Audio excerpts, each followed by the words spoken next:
Hey, friends, welcome and welcome back to noseyAF, conversations about art, activism, and social change. It is a beautiful day here in Chicago, and I hope you have been enjoying your summer. It's been a decent summer for me, and actually, next week's episode, I'll be giving a recap on my summer, on my world, and just like what's been going on. And I hope you'll enjoy that and we'll check that out because it has to do with summer. And today I have a conversation from my radio program, Nosy AF Live at Lumpen Radio. And Lumpen Radio, if you are new here, is a community radio station here in Chicago. It has a lot of civic-minded shows, political, fun shows, art shows. It's a great radio station, and you can always listen to it live.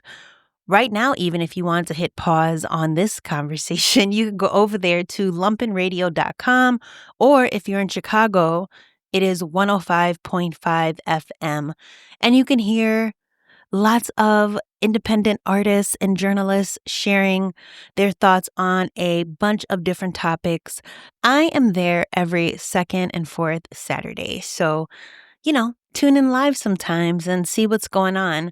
I've been really enjoying being there to talk with people in person, artists and community makers who actually live in Chicago versus just talking remotely.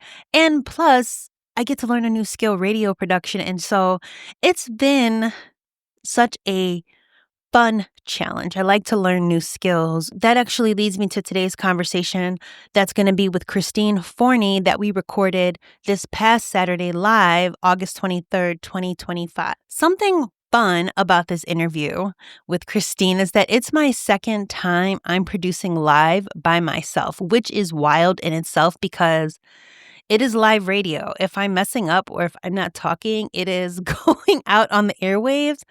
And it's one of those projects, this show, like that I'm building in public and learning live. So, hey, you want to see me trip up and figure things out as I'm like a super duper newbie. Would I be like a radio host slash producer? You should head over there. It is a wild time. But you know what? When you put in the reps, as they say, you just get better and better. So, and each time, the second time, I learned something new that I didn't learn the last time. So, you know what? It's all good. And I am enjoying it all. So I'm just excited that I have the opportunity to be there in addition to having the podcast as well. It's pretty cool. I feel very, very uh, Oprah, Bonnie DeShong. Martha Stewart? I just feel like a baddie, you know what I mean? So before we play the theme music, let me tell you a bit about Christine. So Christine Forni is a multidisciplinary artist whose work spans painting, sculpture, alternative photography, drawing, and installation. And Christine's art has traveled the globe and she's exhibited everywhere from Tokyo to Italy, Boston, just like a couple places to name a few. She's been everywhere. What I think makes Christine's story particularly fascinating is how into nature and science she is. Her artistic journey really mirrors the very themes that drive her work. She was born in Cleveland and raised in industrial landscapes of Pittsburgh and Detroit. She grew up in an apartment complex that bordered a small forest preserve. And this unique childhood geography where like smokestacks meet tree lines created what Christine calls a dichotomy of industrial backdrops along with time spent in nature. And it's this tension between the built and natural worlds that continues to inform Christine's practice today. Christine brings to her art a rare combination of rigorous research, scientific curiosity, and deeply personal reflection on how, as humans, we relate to both our natural and constructed environments. Christine, like I said, is based in Chicago.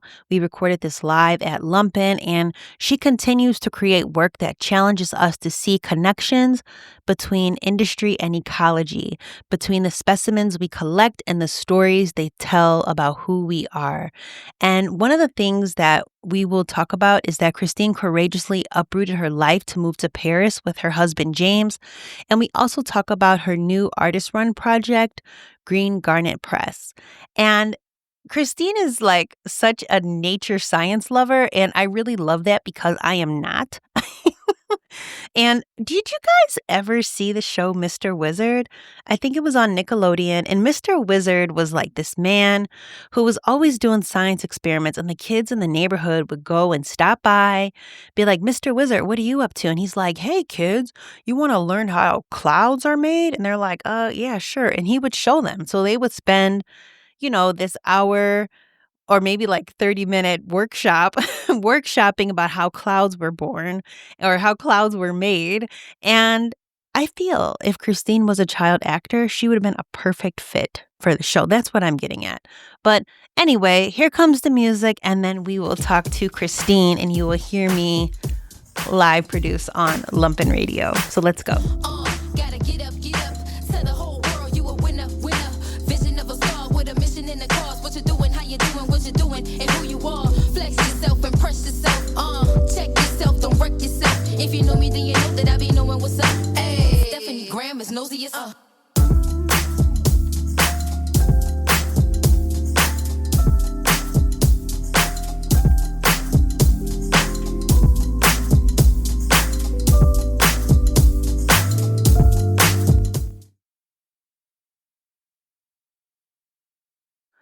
WLPN, LP Chicago 105.5 FM, Lumpen Radio. Welcome, Chicago, to 2 o'clock. This is Stephanie, and you are listening to noseyAF Radio Live. I am excited to have Christine Forni here. Christine Forni is an artist, sculptor, sort of a Renaissance woman who doesn't like to put herself in a box. Christine, welcome to noseyAF. Hi, Stephanie. Good to be here. Yes, I'm so happy to have you. So your work is when I think of your work, I think of the body of work that was the pretty plexi with the rocks. It's actually glass. Glass. Oh, glass. Okay. People are so worried to work with glass. And so, yes. Okay, so glass. Can you tell us about that just to sort of get a sense of your work? Sure. I call them kind of like landscape paintings, even though they're kind of sculptural looking. And they reference back to possibly like slides or specimen slides. A lot of my work deals with kind of histories and archives that are within my own work. So I would say that they're like a collection from my studio, past projects I've worked on, maybe things that I didn't actually end up using. And they began in 2020 during the pandemic. And so one thing that I really wanted to talk about with your work is, well, actually just in general. So, with the current administration, a lot of people are thinking, let's leave this country. I actually had friends that just recently relocated. You once lived out of the country. You had lived in Paris. And I'm just curious, when you lived in Paris, what did moving to Paris unlock for you? Not just as an artist, but as a human. It was an interesting time. There was a lot of things happening in my life at that point. I would say going overseas, it was really hard. I would call it more like a midlife crisis. I mean, a midlife adventure. Okay. Both my husband and I were creative people, but we had always been working in jobs in the creative field, and we wanted to go back to school. At that point, his father had passed a year before that. My mom was starting to get Alzheimer's. And so it was a point in my life where I was like, it's now or never. We might as well go do something that we both really wanted to do. So we sold everything that we owned. We sold our condo. We sold our cars.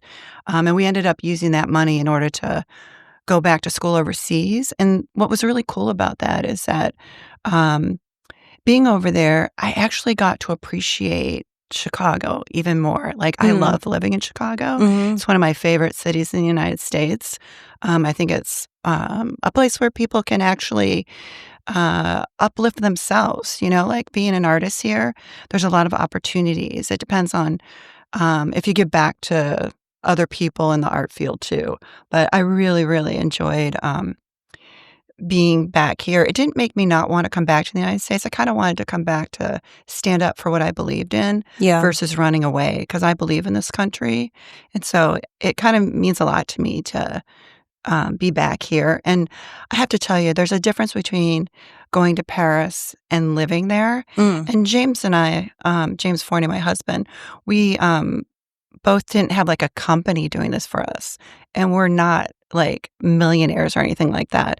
Basically, we use, the finances from selling our place in order to go back to school there. And it was kind of cool because the school was like 50% of what it costs to go to an art school here. We could actually live overseas and go back to school, and it was less expensive. So that was part of like, if I'm going to go back to school when I'm 50 years plus, I think I want something that's going to really change my life. Yeah, that makes a big difference to be in like experiences to change your life. But when you moved back, did you feel different when you came back outside of just being like, you know what, I believe in this country? Like, how did you feel when you came back? Well, I mean, the reason why I felt more like that was because, I loved living in Paris. I love eating in Paris. I love the culture in Paris. I found the people to be extremely friendly and extremely intelligent. There was none of those, stereotypes that I found there, but it was a little bit more challenging. I learned to be a little bit more patient. I learned that I had to wait in longer lines. I did, I'm serious. I learned that, like, if I wanted to, like, get a package that was being shipped to me from there's not really the Amazon like we know in the United States. It would be like, okay, so a package is coming to me. It's not gonna get here till, like, 2 on Tuesday, but they're gonna leave it with, like, the laundromat down the street because there's no one to collect it at my building. Well, the laundromat might not be open on Mondays, Wednesdays, and Thursdays, but they're open on Tuesdays at 2 PM and Fridays at 3 PM, so I have to make sure that if I'm gonna get my package, so the convenience aspect was very different. So it made me really appreciate being back in the United States. Yeah. That part. And then can you repeat your question? Because I feel like I answered about Paris when you were asking a question about Chicago and vice versa. Just like wondering, being back in Chicago, which is in the Midwest, if you felt like a different kind of Midwestern artist, I guess. I've always been a Midwestern. I'm a Midwestern gal. Yeah. And I'm not, I'm not as sophisticated. I'm like really quite down to earth, but I appear maybe to be sophisticated. But I don't know. I thought Chicago was beautiful. It was different. It's not as ornate maybe as Paris was, but the buildings here are so cool. I mean, I love like the Greystones, and I really love the industrial factories. Like I have my studio in one of those, and we've lived in those before. I just think it's a really cool space, and it's definitely more affordable, more approachable. I don't know. I kind of think I'm going to be here forever. Yeah, it's a great place to be. So, Christine, you draw. One of the many things that you do is draw, and I'm always so envious of people that can draw because I cannot. Like well, you know what? It doesn't matter. But yeah, so I'm always envious of folks that can draw, such as yourself. And I'm just curious, like, how did you learn to draw? That's a really good question. And it was like something I was thinking about that maybe we would talk about, and maybe this is a good lead for that. So my mom was like a single parent when I was growing up. And so she was always gone. Like she would have to leave work early in the mornings, and I would be by myself. And then I had to get myself to school in grade school. And I was telling you how I was like walking through the woods all the time when she told me to take the long way. I'm like, no, I'm not going to do that. I'm going to go walk. I'm going to go walk through the woods. Why would I take the long way to get there? And it was so cool. Like going through the woods, I would like experience things that were kind of like seeing tadpoles growing and like the way the sunlight was going through the trees and stuff like that. And I would come back and I'd always just draw things that I saw. We didn't have a lot of money, so I didn't have like paints and, crayons and other things like that. But there's always a pencil and paper around. Yeah. And sometimes I'd have coloring books and things like that. And versus actually coloring in the book, I would always draw whatever I saw. So no one really taught me. Mm. It was just like an innate thing, I think, that Oh, wow. I could do. I have a really unusual skill too. I can write with like both of my hands upside down, backwards, Oh, wow. flipped, and I'm sort of dyslexic. So like when I have to write these, proposals and these grants, it takes me a really long time. So I can kind of see around space pretty well. But Wow. that's a long answer for Yeah, a no, short it's like a question. gift. It's a gift that you've been I given. I guess so. I mean, Yeah. that's- I'm not sure. It can be confusing sometimes when you can write with both hands both ways. Is that called ambidextrous? Yeah, I think so.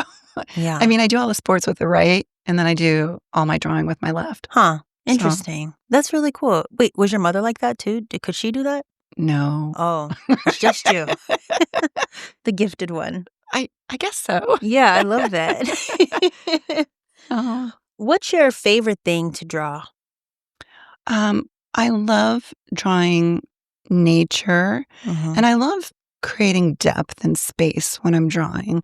Um, if I want to, I mean, I can draw like Leonardo da Vinci, but I don't really want to do that. I want to draw with emotions and feelings or conceptually what relates to something else. Like the drawing tools that I use in my studio practice right now are from my project I'm doing drawing outside where I make my own charcoal from sticks. Mm. So I like using charcoal lately because I'm using these sticks of charcoal that I've made from across the country at different states, city, and national parks.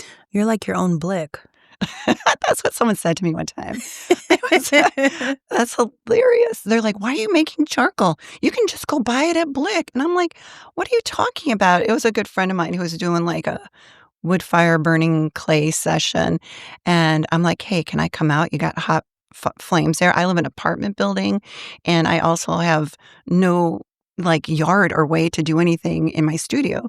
So I went out there and he's like, "Why are you doing that? I'm going to just go buy it at Blick." I'm like, "Just let me do it." So Yeah. then I made him and he went crazy. Everybody went crazy. They all picked up the sticks. They were drawn all over everything. Wow. So, wait. So is there a difference from buying the charcoal versus you making it? I've just never heard of anybody making their own charcoal before. Maybe because I don't draw. Like, my mediums is photo and Well, film, so. I'm always interested in different techniques. Uh-huh. So I hope I get the name right, Cennini Cennino from the Renaissance time. So I investigate things in different time periods, and he had written this treatise about how to make different things in the arts. They were like talking about leaving lead strips on the top of the roof for 5 months, and then eventually you get like white caked on there and you can make it in white paint. I'm like, that's ridiculous. But that'll go buy a Blick and it won't have lead in it. Right, okay. But I did read about like making charcoal, and it was pretty cool. I base how I make it off of that treatise, but in a modern, contemporary way. Like I kind of cheat a little bit, somewhat. They were using, I think it was grapevines, and he was peeling the bark off of it. Mm. And I tried to do that the first time, like, oh my God, this is taking forever. And then I realized if I just made the charcoal with the bark on it, when it came out, it looked really beautiful. It looked like a sculpture that was black and gorgeous. But you could just like peel it off with your hands. I'm like, oh, the bark's gone. Hmm. So, yeah, I kind of do things a little bit different, but I base it off of something from the Renaissance time. Yeah, I like that. And it's being out with nature. So your Drawing You Outside project. Can you talk a little bit about that?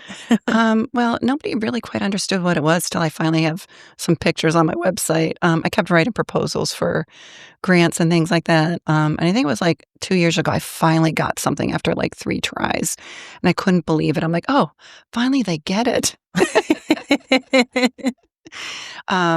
So the project is like, what I do is I want to bring people outdoors, not to just like walk and look at nature kind of a passive way. Yeah. I want them to engage a little bit. So what I do is I find sticks that have fallen. I'm not cutting off tree limbs or anything like that to make the charcoal. I find things that have fallen on the ground. I collect those, and then I follow what Chinino did, and I take binding wire because I used to be a jeweler, so I have copper wire in my studio. Bind it with my jeweler's tools, and then I make the charcoal. And then when people come to the Drawing Outside project, I supply them with all the materials they would need to draw. So I give them drawing boards, paper, gum erasers, and then I let them choose which stick that they would like, it's a charcoal stick that they'd like to use, that they can take one that they can draw with, and they can have a second one. Because people are like, oh, I don't want to draw with it. It's so cool. And I'm like, no, here, take two then. Yeah, that's nice of you. Yeah, so it's really fun. And so I think by looking at nature with something that's actually part of nature there in front of them, that maybe it'll give them a moment to connect. And I think by connecting with nature more, that there'll be a better appreciation to maybe take care of the environment more. So I'm doing these projects that I make just kind of in subtle ways to get people to kind of think about how we interact in nature. Versus being really didactic. And, mine's more about environmental empathy, kind of getting back in touch with that. Yeah, because I feel like my only access to nature is just going on like a walk, like a walking path. I'm going to take you on some good walks here in Chicago. Okay, yes. But I do think that, it makes you stop in your process with the drawing. And can the people who participate, can they draw? Are they doing a nice job, or what are they making? I don't judge them on that because it's like, it's more about like, I give them some prompts so that they have things to, and I show them how to, first thing I do is I dirty their whole sheet of paper up with charcoal. Okay. But now I'm giving away some of the secrets. Okay. We'll just have to check it out. But that way there's not that intimidation. Yeah. And I have them draw light instead of just thinking of lines. So I start with the eraser, and they have to draw with eraser. Okay. To see the highlights and the shadows, and like give them prompts on about sounds, how you can make marks with that. But I also sometimes, just in case people feel really intimidated, I also give them prompts for like writing poetry and ways to like draw things or write about things that they're seeing, hearing, experiencing. And you'd be surprised. I'm like, I love the adults being in it because they haven't drawn since they were younger. And it's amazing how beautiful some of these drawings come out. We keep moving through nature. And I tell them we're not going to focus on making a perfect image. We're going to keep walking and moving and drawing the whole way on the same sheet of paper. So it becomes sort of an abstract landscape, but you can still tell there's still trees, but it's not necessarily here's your tree, here's a leaf. We don't kind of go through it like that. I like that. So you're like walking and drawing at the same time versus, because that was when you said you dirty up their paper, that is me thinking, another thing I think about nature is like, I don't want to get dirty. I don't want to get like dirt on my clothes. Are you serious? Yes, I'm like that. I'm trying not to be like that. Don't So then when you're like, I dirty up their paper, it's like, oh my gosh. Okay, so that is like taking that out. Because like when the walks, they're like, even in school, when they tell people, oh, we're going to go out to the forest, like, wear, just a t-shirt and jeans, but the jeans shouldn't be too precious. Like, that's how they prepare you to go out there, like not put together. That's hilarious. Oh my gosh. Maybe I'll dress up for the nature now. Okay, well, I have to tell you, I was like the kid that was younger in Girl Scouts, and I would go stomping through the middle of the pond, and I would jump in. My Girl Scout leader was not like that. She had us in hotels and bougie. Oh, no. Yeah, we weren't doing any. And I wanted to join Boy Scouts because I'm like, at least in Boy Scouts, they learn the knots. We don't know the knots or anything because we know we're like at brunch. Yeah, they made us do cooking and stuff like that and sewing. Wow, that's amazing. Yeah. You guys like learn like life skills. Kind of, sort of. But when I went to Girl Scout camp, I kind of like got into the ponds and out in nature. You could go hiking, and I loved it. I mean, I just like, I don't know, getting out there. You can shower after you're done. No, it's true. But, like when you're out there, it's fine. Yeah, we didn't. Yeah, our Girl Scout camp, we were in cabins, and we did tie-dye, and we walked through the forest preserve holding hands, and we had wintergreen lifesavers, and in the middle of the night, if you chomp on them, it'll like make your teeth sparkle. Oh, really? Yeah. I did So not we know like that. got to see that with each other, but then we walked back to the cabin. Like it was no camping. It was all like glamping before. That's hilarious. No, mine my wasn't like that. gosh. I feel like I missed But out because I think that. I'm like, you oh were my in the God. city, right? I was in the suburbs, but Okay. yeah. I was back in Cleveland in those days. Yeah. Hopefully Girl Scouts is how you had experienced it versus. How you did? Yeah, I think so. Yeah, I didn't like having to wear my Girl Scout outfit to school, though. Oh, I didn't like that either. That was so embarrassing. Me too. I'm like, I had to drop out of it because of that. I'm like, I don't want everybody to know this. I don't know. There was a super popular boy in my high school, No, and you're he was going like there. really into the goth stuff. Oh, okay. But he was really into Boy Scouts. Like he had a high level of Boy Scouts, and he lived around the corner from me, so I would always see him With in his his Boy outfit? Scout. Yeah. And I Oh. don't know if people really knew that, but I knew that about him, that like he was a high That's level kind of Boy cool, Scout. though, that he had two worlds happening. Yeah. So like, okay, so with your work, you've done like residencies in gardens, museums, and now you run your own press. What's like one moment from one of those spaces that have completely changed how you think about making art? I would have to say that the residency that I had in Paris at the Comparative Anatomy Gallery there, that one really changed how I view getting residencies because I actually created that one on my own. I wrote a proposal. I created artwork that I thought would work for having a residency there. I found a translator. And then we set up a meeting together to meet with a director there. And I realized I can make residencies and do this anywhere versus being in a competition with like 1,000 other artists. I can align the residency to be fitting my practice more. And, going back to that Girl Scout thing, why I was in the pond, I was looking for fossils and stuff like that when we were out in the woods. And I just love the Comparative Anatomy Gallery. It has a huge floor of fossils, and it's a smaller museum. And it's so cool. There's like all these old kind of specimens and bones. And Is that in Chicago? No, that's the one there is a surgical science museum here that's really cool. Yeah. But this one was in Paris where I Oh, created okay, that gotcha. residency. So Yeah. I think that one was kind of life-changing for me because now I'm like, Evergreen Conservancy outside of Pittsburgh is kind of where my family grew up. And I remember there were coal mines and things there. And there was like AMD, which is acid mine discharge coming up from the mines, which creates, iron oxide pigment. So I was kind of like, you know what? I want to try and create a residency there. So I have been, both my husband and I, we go there and we film, we photograph.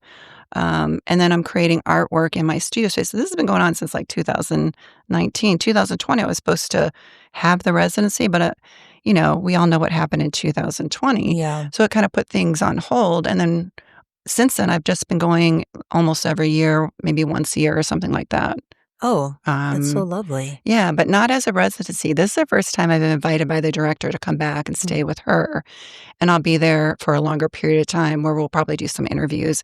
And probably next year, I'll be making the artwork that aligns with that, maybe looking for a place where I could share that here in Chicago. You said iron pigment or iron? Iron oxide. What color is that? It's like an orange color. It's like Ooh. rust. Oh, wow. It's really cool. What happens is like, and I'll be able to talk about this a little bit better. I mean, I have to say I'm a little bit of a nerd. I love science and how things are put together and how things are made. But I guess what happens, there's this AMD, which the content there at Evergreen Conservancy, it's not as bad as some of the other AMD places where there's, it's called acid mine discharge coming up from underground. But they filter it, and what happens when they filter it, they push oxygen into the water, and it makes the iron oxide come out of the water. They have plants that actually are filtering the iron oxide that's coming through too. And so they have these holding pools. There's like, I think 5 or 6 of them before it goes into, I think it's called Crooked Creek. Hmm. Then that goes into the Allegheny River. So this little community is making a huge difference, which I think is really cool. It's a small group, and that's what I think that we can do here too in Chicago with these artist-run places. I love the fact that we're changing the community for, our own well-being. Yeah, I really like that too.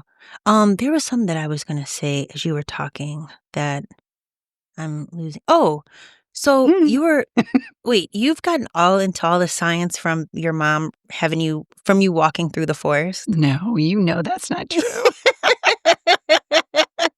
My mom would no. My mom gave me a lot of praise on things I did, so it was really wonderful. She thought I could do anything in the world. But I think I got some of my intelligence from my dad. My dad was a chemist. Oh. He was a paint chemist, but he was also colorblind. Oh, wow. So he used to work in the automotive industry. And as a kid, every other weekend when I was growing up, I would be staying with him. But on Sunday nights, we would go to the chemistry labs where the paint was located. And they didn't realize, I don't know why they hired him to be in the color division in the beginning, but as a kid in grade school, I was always checking the reds and the greens for him to make sure that, I am not going to say what companies. Yeah, no, don't. We don't we don't want no smoke. No. Yeah. But I'm just saying I had to make sure that the greens were aligned, that they matched the run, so that week's run would be the right color, or the reds. Oh. And so when I was a kid, I would get in hazmat suits. We'd go up into the freight elevators, and I would go look and make sure that the colors were right for the next run that week. I really like that. That's very sweet. that was in grade school. That was like 9 years old doing that stuff. So Yeah. I just love how you're into the science and the nature. Yeah, I think it's inquisitiveness. And being inquisitive makes you want to figure out how things work. So I kind of have physics as my hobby. Ooh. Wow. So I can't really speak to it too much, but it's more of a hobby for me. Interesting. Yeah, we can talk about that. Yeah, it's just like an innate thing in you that just brings that out. Well, I want to know how things work. Yeah. And I want to know how they work so I can utilize that. I wanted to learn how to make charcoal. I'll tell you, the first couple attempts weren't successful, but I don't give up, and I keep changing until I get what I want. And then if somebody else did it, I can do it. So I keep adapting and learning. And so I think, that part of me wants to understand how things are made so my artwork will have more meaning to it. I think by using things that are from places I've been or histories will somehow come through the artwork. It's like the DNA of the artwork, possibly. Yeah, and you don't have to buy any charcoal because you could just make your own. It does take a little bit of time, but you're right on that. Yeah, my girlfriend Tracy makes her own laundry detergent. Are you serious? How the heck do you do that? She says it's very simple. I don't know, but she's like, a laundry detergent is so expensive. I just make it myself. Does she put lavender oil or any kind of smells? Yeah, she does cool. different smells and everything. And I'm just always like, wow, I should learn to do that one day, but I don't. I just go to the store.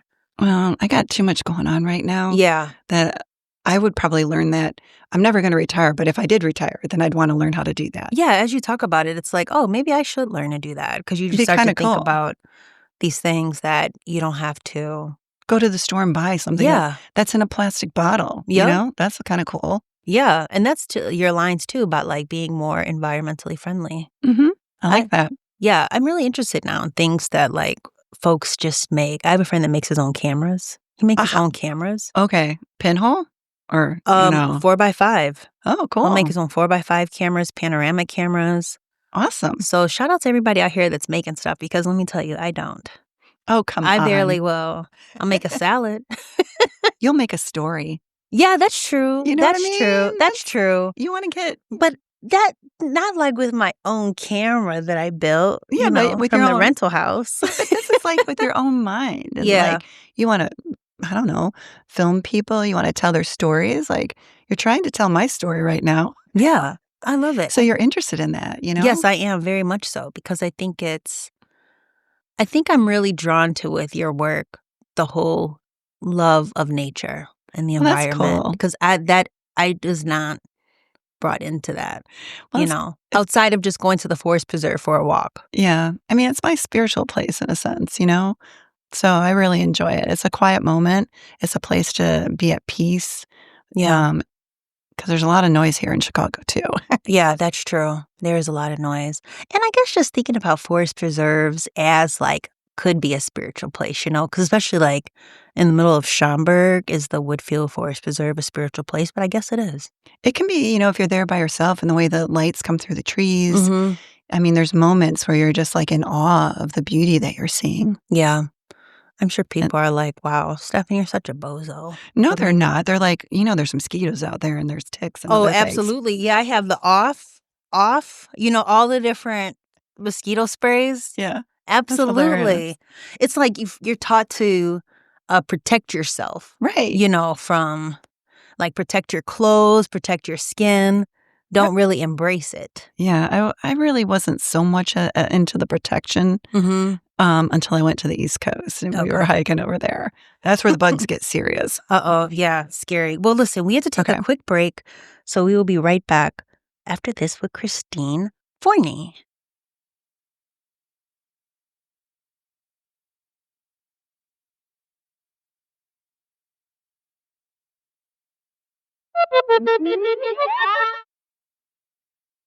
Your news, Chicago. More news and interest, Chicago. All news is good and Chicago's interesting. local At panopticon. AWCY-FM, we report the headlines you missed The interest that you didn't know that you had. and the thoughtful commentary you're ready for. Join Pam Smedley our sponsors and true local Chicagoans just like you. as they report the good news, because all news is good news, Chicago. Saturday, 8 to 9 p.m. on WLPN LP 105.5 FM. Lumpin' Radio.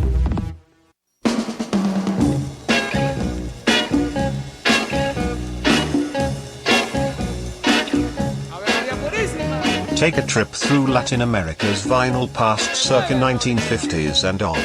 Get ready for hard-hitting comers, eccentric pop, garage rock and tropical sounds with a few surprises here and there. Every Tuesday from 8 to 10 p.m. Here at Lumpin' Radio 105.05 FM Chicago. Sonorama. Vintage Latin sounds. Buddy gives artists and small manufacturers in Chicago a place to showcase and sell their goods and artworks. Buddy retails to a vast audience of Chicagoans and visitors at the Chicago Cultural Center. Buddy is a shop as local as it gets. Buddy is part of the nonprofit Public Media Institute. Visit hi-buddy.org for more information.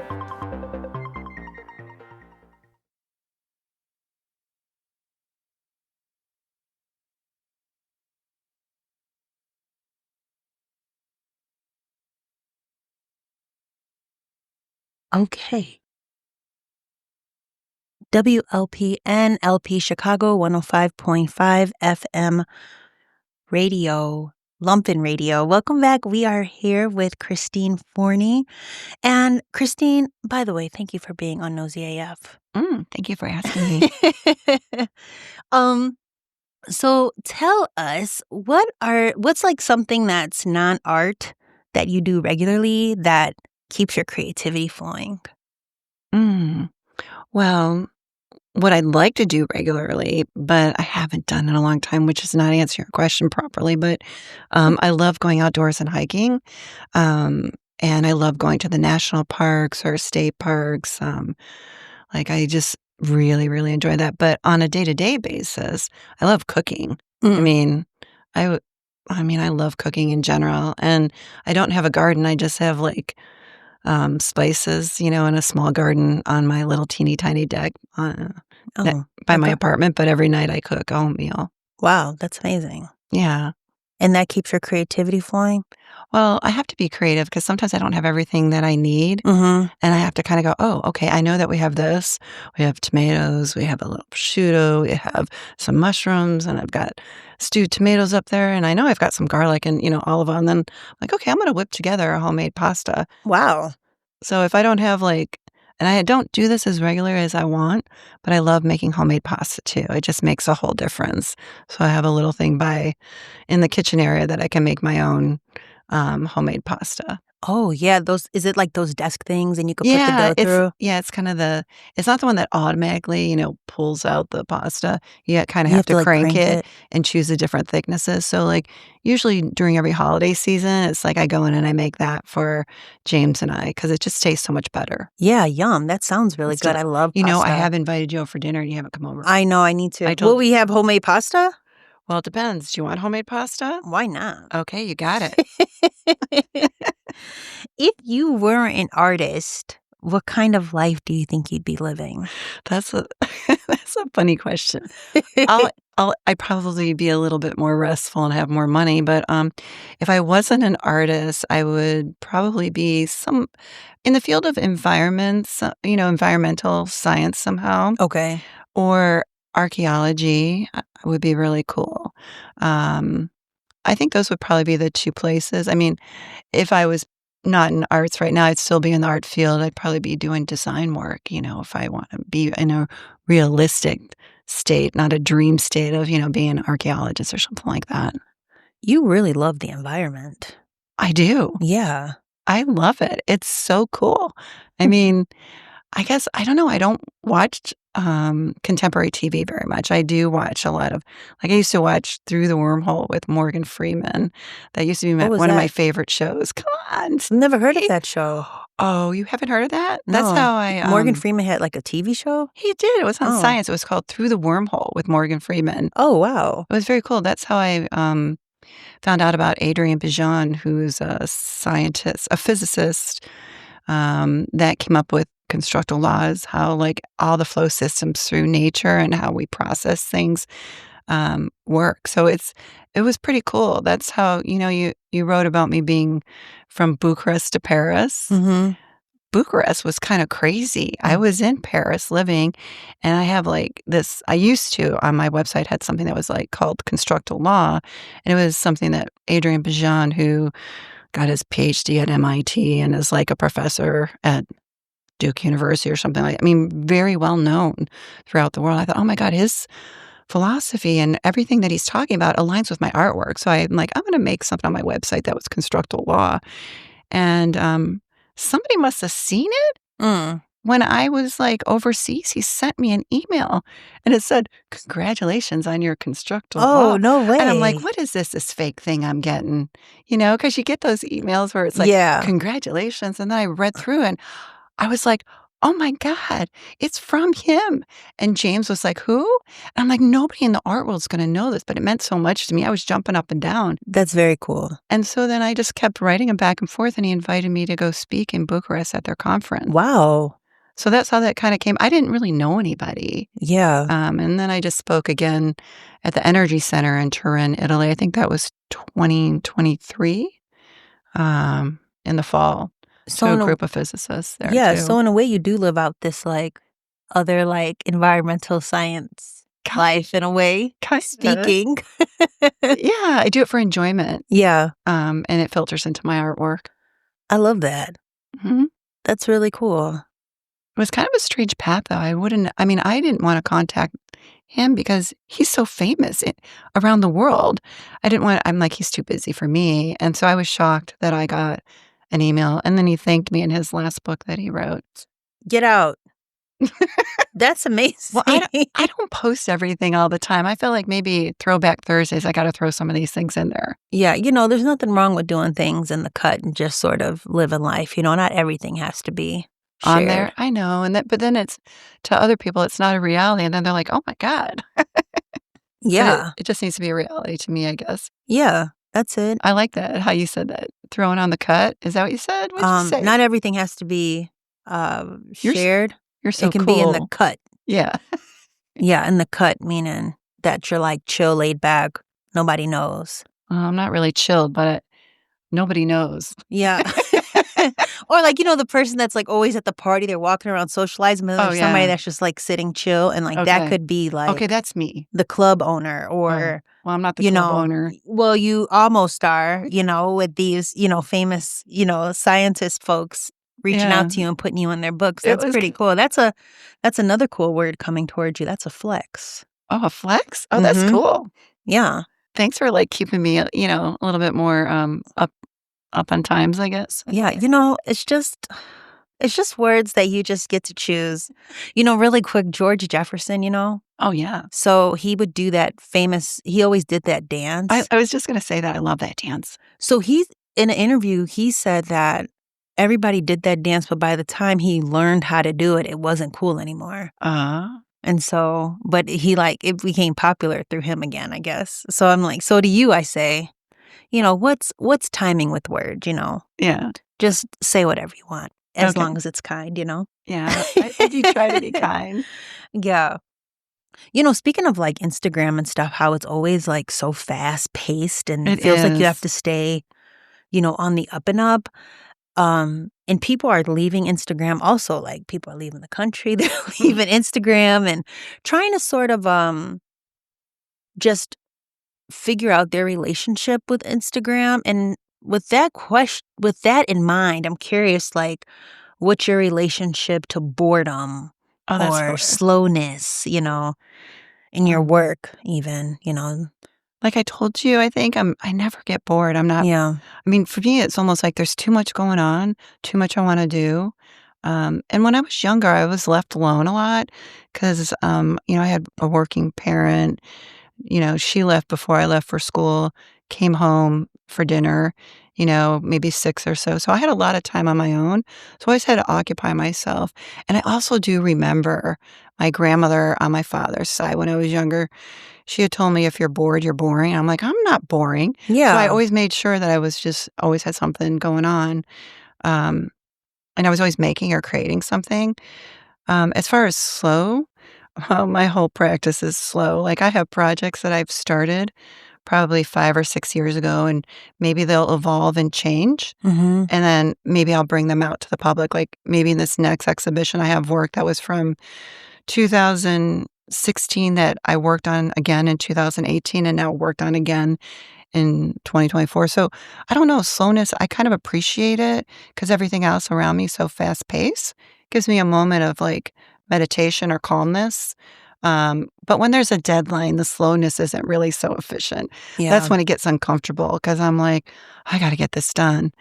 That's what exhibitions are good for. They make you complete your work. They force you for a deadline. It's accountability. So as you know, with my friends, Yeah. I give them homework Yes, sometimes. you do. If you're my friend, you do get homework. And then I check on you, even if it's a year or two later, and you're like, oh, you remember? I'm like, yeah, I remember. But do you give yourself homework too? Well, Like, how are you with that that's for hilarious. yourself? I did. Because no one was giving me any homework. So I Yeah. said, hey, this is my homework. Right. I'm going to get, I put it way too high. I said like maybe 30 prints done because I had for this exhibition coming up. So I sent you a text on that. I'm like, hey, I just want to let you know what my homework is. And then when my homework had to change, I think I sent you another text. I said, I have to adapt that because I only got 2 done in 2 weeks and Yeah. it's not really going to happen. So maybe it'll be 15. It's so crazy how like external accountability makes people get stuff done. Like, but there Yeah. are a group of people that don't need that, which No. I'm always like, wow, scared of you because I'm not like that. Well, they probably are doing it somehow within, themselves. Like you can set timers for yourself. You can do different things. Or you say by Friday and you write it in your notebook. I would like to have that done by Friday. Yeah. Things along those lines. But do you do anything to like quiet your mind if you're so busy? Like if you have stuff going on, or it doesn't bother you as much to? My mind does not quiet down. I do like a glass of red wine occasionally. Mhm. I go for like the Tuscan or, something that's from the northern Italian region that's in my budget, Yeah. which isn't that big. Can you talk about like generosity in your practice? Like you have your practice and, you have like these other community-based things. Like just what do you think about like being generous and sharing and stuff like that? Especially in an area where I feel like people can be, it's very kind. Even the artist-run spaces that people, they share other artists' work and have Mhm. exhibitions, and like you're doing that work right now. Maybe do you want to talk about that work that you're doing now, like your community artist-run practice work? Yeah, I mean, I guess for the I have a couple different projects like that going on. But I would say I really enjoy giving to other people, Mm-hmm. and I love seeing them succeed. Um, but I don't always enjoy, I have to say, if, you're working with someone like you had said that just keeps taking all the time, but doesn't necessarily give back. So, like, for this new project I'm doing, for Garnet Press, which is an artist-run project, I'm kind of giving back, not just to artists that give back to the community in Chicago, but artists that I truly respect their work and they give back to the community. Like, that's one of the questions in the prompt that I've made in a Google form, where it's like, okay, before you can move forward in this form, what are you doing for the Chicago community? How do you give back? Or how do you give back environmentally Mm. to, it doesn't have to be necessarily Chicago, but in our area. I have some artists that are outside of the area, but they're really giving back and building Chicago up that I'm working with. And I have one of my dear friends who's part of the residency. She actually rescues birds Oh. locally. It's so cool. Yeah. And I really want to have it more inclusive. She's like 83 years old. Nora Lloyd, she's a American Indian here. She just had her, I think, an exhibition, Woven Being, with a group of other artists. And I want to make sure that, like, I'm tapping into all age groups, everything that makes our community so cool. It's like you can be very inclusive Yeah. in share. Yeah, there's so many art worlds on top of art worlds on top of art worlds and subcultures, and there's all sorts of people out here. It's really cool. I mean, I love the fact that, I think we met because we are artists, and I'm not sure if our circles would have, and I think you're a great person. I really enjoy, because you're a really good person giving back to other people all the time, thinking about other people. But Thank you. I'm grateful, the arts did that for me. Yeah. Like, I got to meet some really wonderful people, some younger artists that I appreciate their work, and they're wonderful, to work with. Yeah, going back to this you said, folks like artists who might give back to the environment. Yeah. How can, maybe I'm talking about myself, maybe not, but for the listener who is, likes to go to brunch, hang out, Yeah. do their walking club in the forest preserve. How can And you're not talking about yourself? No, this is for the listener out there. How can that person give back to the environment? I think, it's just like small ways. Mhm. I think people they get stuck because they're like, oh, I can't do anything. Everything's, going to turn out bad anyways. But I don't believe that. I think that we need to look at it in a different way. Like, every small amount makes a difference. Like, I sort of shifted how I do printmaking by using soy-based inks, not using any petroleum products in my studio. I don't use any turpentines. I just keep trying, and not everything's perfect. Like, I still have plastics in my studio, but I try to use reclaimed plastics. Sometimes I'll get something that's in a frame, or something that's, if I wanted some kind of food product or something left behind, sometimes I use those as plates. Just little things. I think just, small things make a big difference. And then you just do that slowly. It's kind of like going on a diet. You don't just go, okay, I'm going to lose, 20 pounds in 1 month, and I'm not going to hardly eat anything. I'm like, I don't think that'll work for me. I still think it's good to have a spoonful of ice cream occasionally. Yeah. Otherwise, you're going to go off. So, Yeah, so like a little bit. yeah, just a little bit. Like, go to the farmer's market. Don't have plastic bags when you're there. Support the other local farmers. I mean, I don't know. I don't think we can make huge changes, but I think the more that we get closer to nature, we'll really appreciate and think about that more. Because I know, like, now that I've tapped into, I think I have 7 or 8 artists. It's maybe a little too much for one person, me, myself, and I running all this. But it's more about, like, organizing the times. I'm like, oh my gosh, to make sure everybody knows their time and scheduling. But each of those artists I've tapped into just slightly, like yourself, to maybe think about it. And, like, that's kind of like the first thing. It's like, oh, well, she's doing that. Well, maybe I can do something, to Yeah. That's just slightly different. I mean, I switched to using, I think it's called lavender spike oil instead of using turpentine. And that was kind of by accident. Another painter said, "Oh, I can't use this because I'm allergic to flowers because it really Oh, smells like flowers, like lavender." And yeah. I'm like, "Oh my God, I love the smell of this. Mm-hmm. It's so much better than turpentine." And so I've just switched using that in my studio. Yeah, that's nice. I like that. Small steps. Just small. You Yeah. know what I mean? Mm-hmm. And don't be too harsh on yourself about Yeah. things. Yeah, I'm so easy to be harsh on myself. Do you have like a favorite art project that you've done of yours? Like, you've done so much. Oh, I haven't done, I mean, Yeah. well, I've been around a long time. Yeah. I mean, You I've been have doing so all the much time. going on, like, do you have Right. like a favorite project? Well, the thing that I really enjoy doing that I don't really share at all is I love painting. Yeah. I mean, I just love mixing colors. I don't know if that comes back to, working in the factory. I didn't really work in the factory. I just went there to go make sure the Yeah, test strips of hanging the with your dad. colors. Yeah.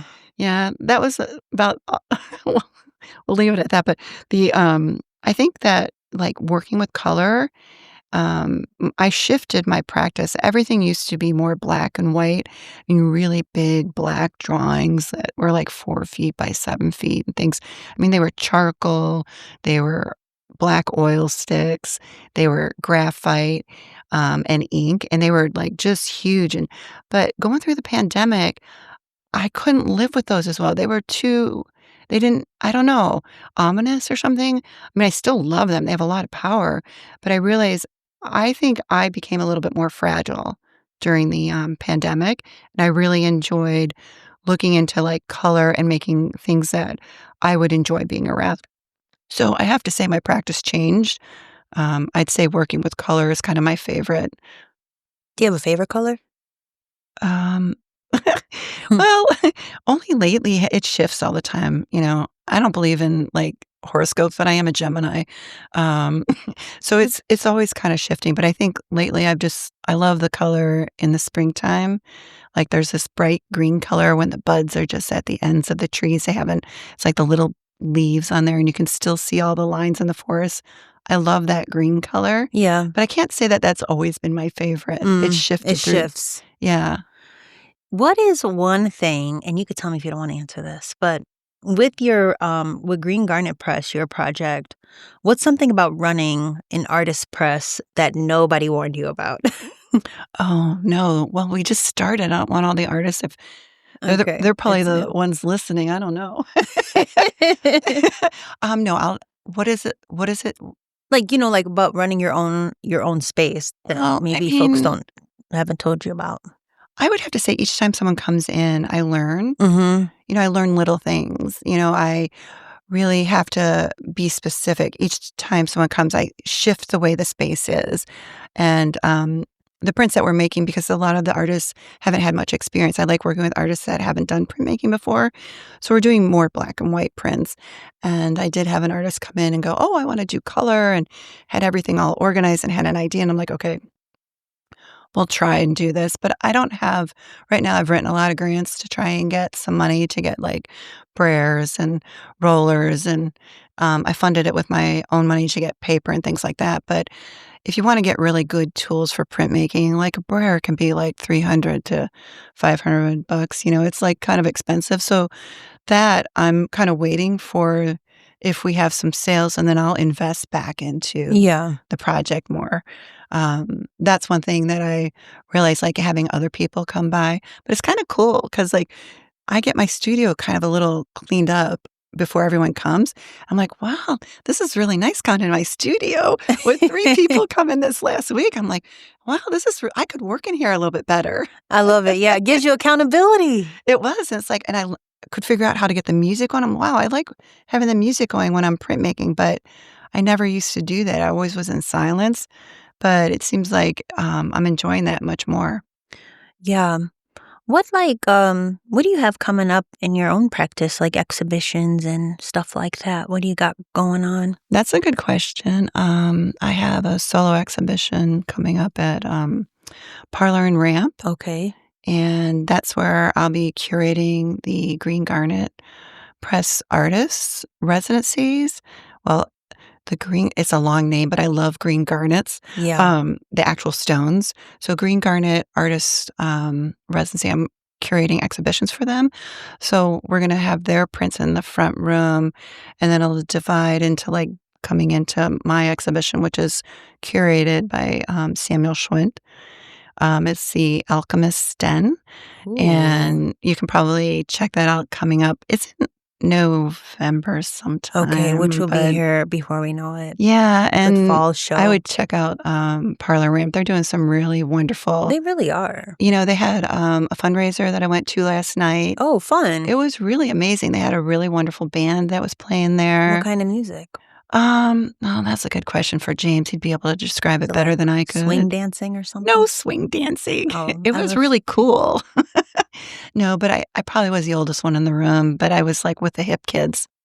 It was Yeah. really nice. I love it. Yeah, and so then I have a residency coming up, right? It's like the Monday following the opening of that, and that's going to be at Evergreen Conservancy out in just outside of Pittsburgh. Oh, okay. How long will you be there? That will probably be 7 to 9 days. It's going to be a shorter residency because I'm a working artist. Yeah. And that's why I created this residency too Mhm. for artists here in Chicago, that the times are flexed so that if you are working or you're a professor, it's not like you have to go away for 2 straight weeks. Yeah. We meet together at different times and we can shift it. And let's say you can't meet this, I think it's like 3 to 4 times during a 3 to 4 month period. It's so cool that you could shift it to the next session so that you can complete this. I don't want to put pressure on artists. I want them to have some freedom, and especially ones that are having to like work and have other obligations. Yeah. Sometimes when people are like, oh, I'm on a 6-month residency, I'm like, wow, I know. you go. I know. That's amazing. I was going to ask, I've got another one coming up in the spring, and they've offered me, it's a paid one for like 4 weeks. I'm like, gosh, I don't know if I can do 4 weeks because I have to work. Yeah. If they have internet, then I can go there and I can Yup. do work, while I'm at the residency, which I do a lot of the times because Mhm. I have to keep working in order to like keep my studio space going. Yeah, no, of course. I had a residency where a girl was working. Like, she was like, thankfully they have the internet here. And, we'd come by and like knock on the door, like, you want to go for a walk? She's like, I'm working. It's like, oh my gosh, I'm sorry. Well, it's cool because maybe you don't have to work the full 7 or 8 hours that day. Yeah. You just put in your 3, and then you can go do your part of the residency again. Yeah. I mean, I'd rather make that sacrifice than not have the residency at all. Yeah, of So, course. And you can just be someplace else too, which is also very nice. Oh, She yeah. didn't have to be like at home in her apartment working from home. She got to be, in Canada working from home. So that's like cool. always so nice. Yeah, I like that. Yeah. I have another question for you. This is a fun question though. If you Okay. if you had to make a sculpture about the state of the world right now, Mm. what would it be of and where would you put it? Oh, okay, I'm going to throw you for a loop on this one Okay. because I think I'm moving maybe more into 2D. Okay. I'm moving more into painting. But that being said, whenever I say that, I go against, it's really about conceptually what the work's about. Gosh, that's a really good question. What would it be? I don't know. Everything's so fast paced, and I think people are kind of missing the point on our existence on this planet right now. So I just wish people would kind of like be kind to each other. Yeah. So I don't know. Maybe I would do something where I'd make them come see it outdoors. I mean, that's the only thing I can think of, like in the woods someplace. Yeah. Something that was quieter. And if they couldn't get there, maybe since my husband's a film director, I'd do some sort of a film project where they could see it Oh, if okay. they couldn't be there. Yeah. I like the idea of having some sort of, painting that's, positioned throughout the forest that people Mm. would see, that they have to go see. Yeah, You that know, would be kind that of would be like cool. where you could put it in the forest, Well, I think it'd be cool to like have the forest be a collaborator. That's what I hope to do when I'm on a residency, so that maybe I would leave it out there to be weathered. Maybe I would take it into like the pond and stomp on it like I did when I was a kid in Girl Scouts. Exactly. Bringing it all right back to there. I love that. I love thinking of the forest as a collaborator. I'm not going to think of the forest anymore. You know what, forest? You're my friend. Exactly. Yeah, I like that. It could be your friend. You know what? I'll introduce you. Okay. Oh my gosh. I love that. I love that. You hear that? That's to the listener. It's not to me. It's to the listener that's at brunch that think going to the forest is dirty. Christine is going to We'll create, introduce you to the forest as your friend. There's no need to. and then you can take a shower and, when you get back home. Yeah, exactly. Just think of it. Just like Yeah. making sure you're spending time there in the forest. Kind of And quiet, just listening to the different sounds. I like How that. you can hear the birds. But in the city, it's kind of cool too. You get to hear the street noise along living side by side. Yeah. So I kind of like that versus thinking about it as competition, even though it is between us and nature sometimes. Yeah. But maybe we can live a little bit more in unison. Yeah, I really like that.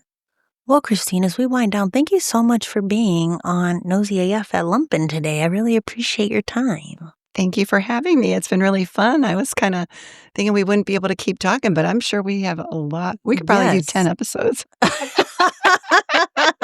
And on the next week with Christine, we'll talk about showering after the forest. What happened? Oh my hilarious. gosh. Well, ChristineForni.com for more Yes. details on your Yes, work. And then you're on Instagram at Christine Forni. I am, and drawing you outside and maybe green Garnet Press soon. Okay. I don't know if I can keep up with it all. Awesome. Well, thank you so much for being here. Yeah, thank you, Stephanie. It's great. This has been another episode of noseyAF. I'm your host, Stephanie Graham. What did you think about today's conversation? I would love to hear your thoughts. Head over to the noseyAF website for all the show notes related to this episode. You can also find me on Instagram at Stephanie Graham. What would you know? Or online at missgraham.com, where you can sign up for my newsletter where I share exclusive updates about my studio practice as well as this podcast. Until next time, y'all, stay curious and take care. Bye.